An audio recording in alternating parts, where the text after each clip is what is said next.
आज हम लेके आए बनी आप लोग के साथ होली स्पेशल मावा गुजिया की रेसिपी जोना कि हमने के एकदम नया और यूनिक तरीका से बनावल जी। हेलो फ्रेंड्स, हमें संजना और आपके स्वागत बा यस जी किचन भोजपुरी रेसिपी में। तो आज के बहुत ही वीडियो खास होखे वाला बा, काहे कि मैं कुछ ट्रिक्स भी बतावे वाला बानी हम आप लोग के। तब प्लीज़ ये वीडियो को पूरा देखब जा।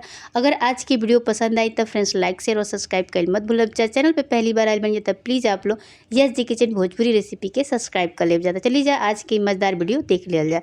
सबसे पहले हमने के एगो पैन लिया जी। पैन में हमने के 2 कप मैदा डाल दिया जी। तेजा हम 2 कप मैदा डाल दिल बनी, आप लोग देख सके नीचा। मैदा के हम पहले से छान ले रही है। अब एजा हमने के 2 चम्मच घी डालल जी। तेजा हम 2 चम्मच घी डाल ले बनी, आप लोग देख सके नीचा। आप लोग घी थोड़ा कम भी कर सके नीचा। अब क्या कर जी कि बढ़िया से हमने के मोयन कर लिया जी। तेजा पहले हमने के मोयन कर लिया जा। मैदा के बढ़िया से हमने के हाथ से पहले मिक्स कर लिया जा। तो देख सकें जा इस तरीका से आप लोग भी मिक्स कर ले जा पहले। तब बढ़िया से हमें आटा के मिक्स कर ले बनी, आप लोग देख सकेंगे। मतलब कि मैदा के हम बढ़िया से मोयन करके रेडी कर ले बनी। इस तरीके से आप लोग भी कर ले जा। जब गुटली बना जाए तब हमने के क्या कर जी ना, मैं हल्का सा गुनगुना पानी डाल के बढ़िया से के गूँथ लिहल जी। तेजा हमने के थोड़ा थोड़ा पानी डाल के बढ़िया से करा के डो बना के तैयार कर लिहल जी।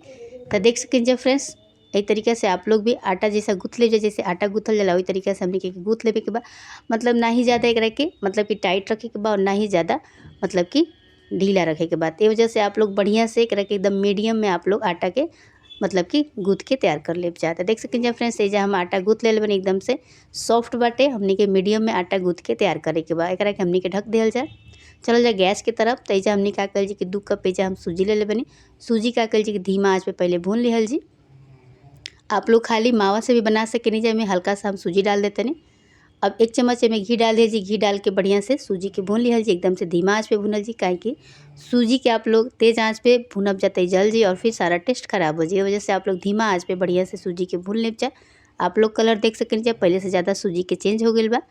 तो ये देखिए फ्रेंड्स कितना अच्छा कलर आयल बाटे सूजी के, एक मतलब कि एकदम बराबर में सूजी भुना के रेडी हो चुकल बा। के निकाल के कोनो बर्तन में रख लिहल जी। अब आप लोग देख सकें जा दोबारा से कढ़ाई चढ़ावल जी, एमे मावा डाल दिहल जी।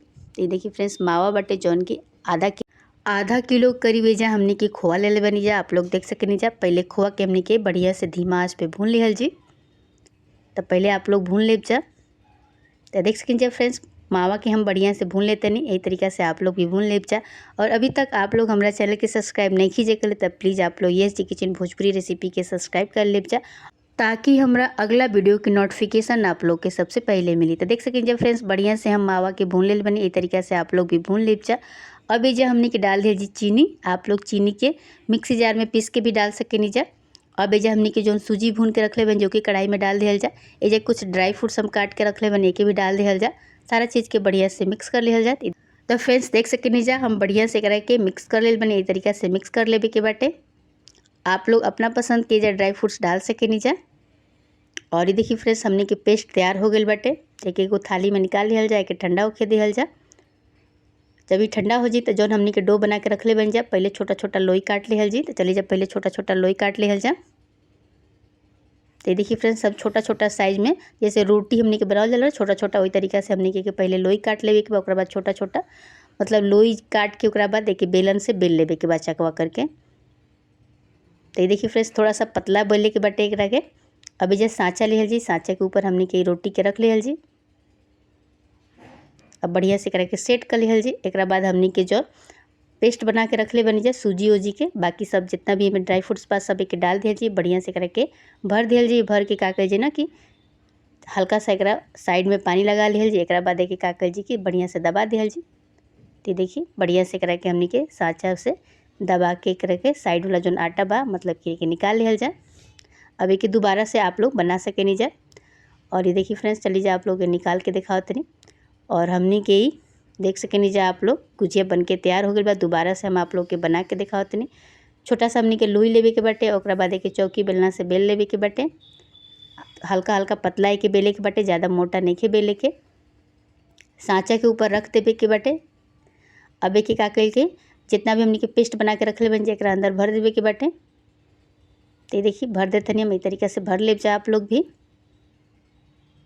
तो सबका तरीका अलग अलग होला। तो फ्रेंड्स आप लोग ज़रूर बताइए कि आप लोग कैसे बनाए नहीं जाए। अब साइड में थोड़ा सा पानी लगा दिहल जी, ताकि बढ़िया से चिपक सके। ये देखिए फ्रेंड्स हम पानी लगा देले बनी। इस तरीके से आप लोग भी पानी लगा लेब। ओकरा बाद हमने क्या करे कि ना सांचा के बंद कर देवे के बा। और ये देखिए फ्रेंड्स डिजाइन बन के हमने के गुजिया के तैयार हो जाई। हल्का सा हाथ से दबा दिहल जी। एकरा के आप लोग हल्का सा दबा देव चा। और ये देखिए फ्रेंड्स कितना बढ़िया डिजाइन बन के तैयार हो जाए। आप लोग देख सके नीचा जौन मैदा वगैरह के रख लियल जी। दोबारा से हमने के चौकी बेलना से बेल के हम का कर जी कि हमने के गुजिया बना के तैयार कर लियल जी। देखिए कितना बढ़िया हमने की गुजिया बन के तैयार हो गई बटे। यही तरीका से आप लोग भी बना सकेनी जौन। और जौन हम ट्रिक्स के बात करते रहनी है एमे आप लोग के हम दिखावत नहीं। एगो छोटा सा सिफ्टी पिन लिहल जी। और जितना भी गुजिया बस सब में थोड़ा थोड़ा हमने के छेद कर दिहल जी। ऐसे का हो कि जितना भी सूजी में मतलब कि गुजिया में जौन हवा भरल होई वो निकल जाई। और आप लोग के जौन गुजिया बा फटी नहीं और बढ़िया से फ्राई हो जाई। तो सारा गुजिया में हम एजा का करते नहीं हल्का हल्का छेद कर देते नहीं। देखिए सारा गुजिया में हल्का सा छेद कर दिले बनी ताकि जितना भी गुजिया बा बढ़िया से मतलब कि फ्राई हो जाए और फटे नहीं। तो देख सकें जब फ्रेंड्स सारा हम गुजिया जब बना के तैयार कर ले बनी। अब चलल जाए गैस की तरफ। तो सबसे पहले तेल गरम कर जी। जब तेल गरम हो जी तो एक एक करके सारा गुजिया के कढ़ाई में डाल दिया जी। ये देखिए फ्रेंड्स एक एक करके हम सारा गुजिया कढ़ाई में डाल दिले बनी। आप लोग देख सकें नीचा एकरा के मीडियम आंच पे बढ़िया से हमने के दोनों साइड से बढ़िया से पका लिहल जी। हल्का सा कलर एक चेंज होके दिहल जी। तो ये देखिए फ्रेंड्स बीच बीच में के चलावत रह जा ताकि जले नहीं। और ये देखिए फ्रेंड्स कितना अच्छा कलर आयल बा। चली जा निकाल लिहल जा। सारा हम गुजिया निकाल लेते नहीं। आप लोग देख सकें जा निकाल के कोनो बर्तन में रख लिहल जा। और ये देखिए फ्रेंड्स कितना ज़्यादा हमने की गुजिया बना के तैयार कर ले बन जा बिना फटे बिना ताम झाम के। झटपट हमने के आज के ही होली स्पेशल गुजिया बन के तैयार हो गई बा। आप लोग देख सकें जा बहुत ही अच्छा बनल बा। बहुत ही क्रिस्पी भी बनल बा। आप लोग देख सकें नीचा। तो चलिए जा हम आप लोग के तोड़ के दिखावत नहीं। देखिए अंदर से कितना अच्छा ही बन के तैयार हो गई बा। आप लोग देख सकें नीचा। और ये देखिए फ्रेंड्स कितना बढ़िया हमने के आज के ही मावा गुजिया बन के तैयार हो गई बटे। अगर आज की वीडियो आप लोग के पसंद आई तब प्लीज़ आप लोग लाइक शेयर और सब्सक्राइब कर मत भूलब जा। चैनल पे अगर पहली बार आयल बन जा तो यह जी किचन भोजपुरी रेसिपी के सब्सक्राइब कर ले जा ताकि हमारा अगला वीडियो के नोटिफिकेशन आप लोग के सबसे पहले मिले। तो होली स्पेशल हमने के ही मावा गुजिया बन के तैयार हो गई बा। तो आप लोग भी बनाई जा खाई जा। और अगर आज की वीडियो पसंद आई तो ज़्यादा से ज़्यादा शेयर करब जा लाइक करब जा कमेंट करब जा। और एक बार ज़रूर बताइए जाए कि हमारे जो टिक्स बा आप लोग के पसंद आइला कि ना। आप लोग भी फॉलो करब जा।